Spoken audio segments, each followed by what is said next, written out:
I arrived at some kind of game reserve yesterday afternoon, and we went out on the game drive with Stu and Simon and Mark and three of the Rhino monitors. It was Zama, Moses and Amos, and they took us along. The idea was to go out and track some rhino on foot. So we went out. It was not ideal conditions because it was swirly wind, quite windy. It was rainy, so the ground was wet. But yeah, we managed to come across some rhino on tracks, and we tracked them through the bush for a while, which is quite a exhilarating experience because you know they're there, but you can't see them, and while you can't see them, you're not quite exactly sure what's going to pop out of the next bush. But as we came across them, we managed to get quite close. We got to within 20 metres, I think, maybe a little bit closer, 15 metres.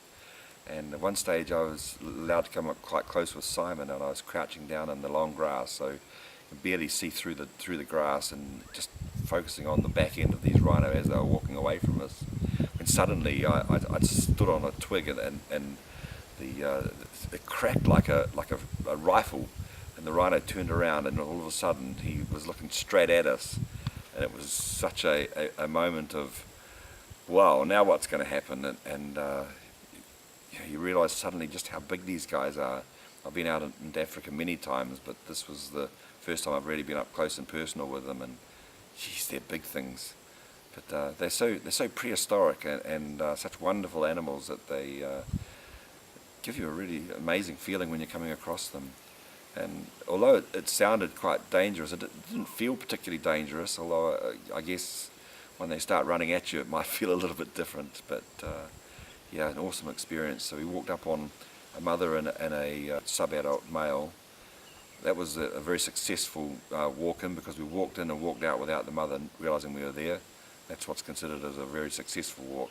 When you scare the animal off, you've really failed. And the next two times we did it, we had a fail, and largely that was when I stood on the twig. That was a fail because suddenly the animal saw we were there.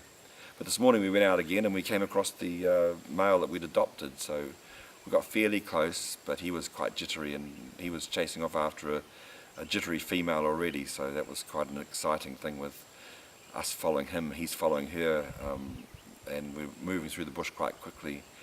At one stage we were wandering through, and a grey duiker just darted out of the bush not more than about 2 metres from me, and that gave me quite a fright. But an amazing experience, and I'd love to bring more people out here and have people do that experience.